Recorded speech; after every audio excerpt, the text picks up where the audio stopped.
उप्स, क्या आपके साथ भी ये मसला होता है? अक्सर खाने के बाद बार-बार डकार आती है, कभी सोते हुए मैदे में जलन होती है। इन सब से मैं तो बहुत तंग आ गई हूँ। कोई कहता है रात को खाना ना खाओ, कोई कहता है मिर्चों वाले खाने ना खाओ। सब करके देख लिया, डॉक्टर से बात नहीं की। तो आइए डॉक्टर महरीन ज़मान से इस बारे में बात करते हैं। देखिए, ज़्यादा बर्प्स आना, ज़्यादा डकार आना, इसका आपकी ईटिंग चॉइसेस पे के साथ लिंक होता है कि आप क्या खा रही हैं और कैसे खा रही हैं। अगर आप बहुत तेज़ तेज़ खाती हैं, खाने को प्रॉपर च्यू नहीं करती हैं, एक टाइम पे बहुत लार्ज क्वांटिटी मील लेती हैं, तो इसके साथ एयर बहुत ज़्यादा अंदर जाती है और वो बर्प्स और डकार की सूरत में बाहर आती है।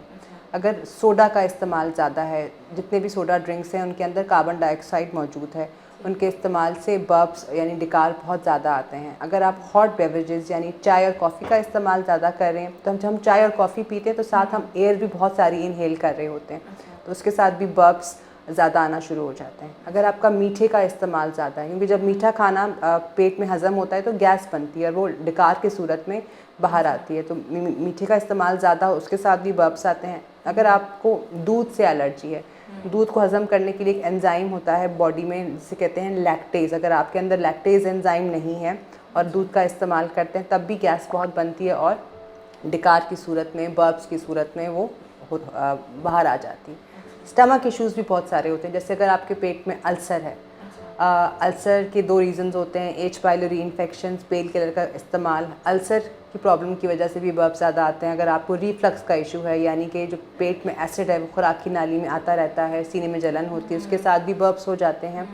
अगर कोई इंटेस्टाइन में इन्फेक्शन है तो उसके साथ भी बर्प्स का इशू बहुत ज़्यादा हो जाता है। तो बेसिकली आपके ईटिंग हैबिट्स क्या हैं, आप किस तरह खा रही हैं, क्या खा रही हैं, और कोई स्टमक इशू तो आपको नहीं है जिसकी वजह से आपको बर्प्स आ रहे हैं, तो आपको इन सब चीज़ों को देखने की ज़रूरत है।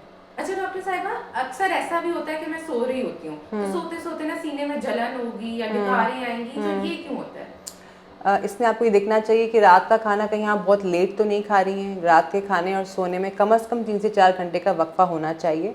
जब भी हम रात को लेट खाते हैं उसके बाद हम बिल्कुल सीधा लेट जाते हैं तो वो सारा एसिड जो स्टमक में होता है वो खुराक की नाली में आना शुरू हो जाता है। तो ये भी देखना पड़ता है कि रात को आप क्या खा रही हैं। अगर वो ज़्यादा स्पाइसी है, ज़्यादा उसमें ऑयल है, ज़्यादा गोश्त का इस्तेमाल रात को कर रही हैं, तो रात को हाजमात वैसे भी थोड़ा स्लो होता है और ये हैवी चीज़ें खा के अगर हम सो जाते हैं तो फिर वही जो एसिड स्टमक में होता है वो खुराक की नाली में आता है और इसी तरह एसिडिटी का इशू और एक्सेसिव बर्पिंग का इशू ये हो जाता है। पेन किलर्स का इस्तेमाल अगर आप ज़्यादा कर रही हैं उसके साथ स्टमक में अल्सर हो जाते हैं, फिर उसमें इन्फेक्शंस हो जाते हैं, वो भी सीने में जलन और एक्सेसिव बर्पिंग का इशू हो सकते हैं। अगर आपकी फ़िज़िकल एक्टिविटी नहीं है, आप कोई एक्सरसाइज नहीं करती हैं और वेट ज़्यादा है, तो ये सब फैक्टर्स हैं जो सीने में जलन और एक्सेसिव बर्पिंग का बायस बन सकते हैं। अच्छा, अब आपने जैसे मुझे बताया कि डकार आने की ये वजूहत है, तो अब मैं क्या खाऊं जिससे मुझे डकार का मसला ना हो, या मैं अपने लाइफस्टाइल में क्या चेंजेस करूं? बहुत सी ऐसी फूड प्रोडक्ट्स हैं जिनसे गैस बहुत बनती है। स्पेशली कुछ सब्जियां हैं जैसे बंद गोभी, फूल गोभी, स्पिनच यानी पालक का इस्तेमाल, चने, लोबिया, इनके हाजमे के दौरान गैस बहुत बनती है और बहुत ज़्यादा बर्पिंग हो सकती है। तो जिनको ये इशू हो उनको ये कम से कम इस्तेमाल करनी चाहिए। दूध और दूध से बनी हुई चीज़ें भी कम इस्तेमाल करनी चाहिए। मीठे से परहेज़ करना चाहिए। जब भी मीठा बॉडी में हज़म होता है तो गैस बनती है और वो बर्प्स की सूरत में बाहर आती है, तो मीठे का इस्तेमाल भी कम से कम होना चाहिए। सोडा जिसके अंदर कार्बन डाइऑक्साइड मौजूद है उसको भी कम इस्तेमाल करना चाहिए। कम से कम चाय कॉफ़ी पीनी चाहिए, क्योंकि जब भी हम चाय कॉफ़ी लेते हैं साथ एयर भी इनहेल करते हैं। सो हॉट बेवरेजेस का इस्तेमाल भी कम करें। च्युइंगम, जब हम च्युइंगम का इस्तेमाल करते हैं साथ हम एयर इनहेल कर रहे होते हैं, तो च्युइंगम का इस्तेमाल भी कम करना चाहिए। कुछ ईटिंग हैबिट्स को ठीक करना चाहिए। तेज़ तेज़ नहीं खाना चाहिए, खाने को प्रॉपर चू करके चबा के खाना चाहिए। एक टाइम पे मील की क्वांटिटी कम रखें, रात का खाना जल्दी खाएं। फ़िज़िकल एक्टिविटी होनी चाहिए, कुछ ना कुछ वॉक, एक्सरसाइज आपको ज़रूर करनी चाहिए। अगर आपका वज़न ज़्यादा है तो वज़न कम करना चाहिए।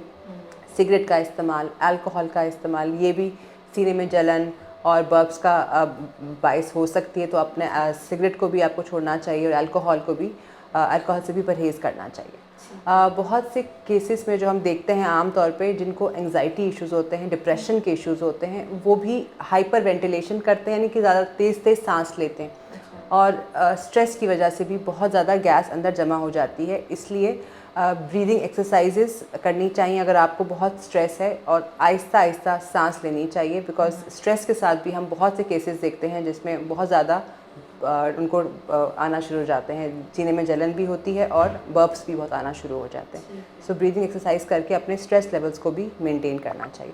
तो ये सब कुछ चेंजेस करके आप इस प्रॉब्लम को कंट्रोल कर सकते हैं। ठीक है, बहुत शुक्रिया, आपने मुझे बहुत अच्छी टिप्स दी हैं, मैं ज़रूर फॉलो करूँगी इनको। Thank you.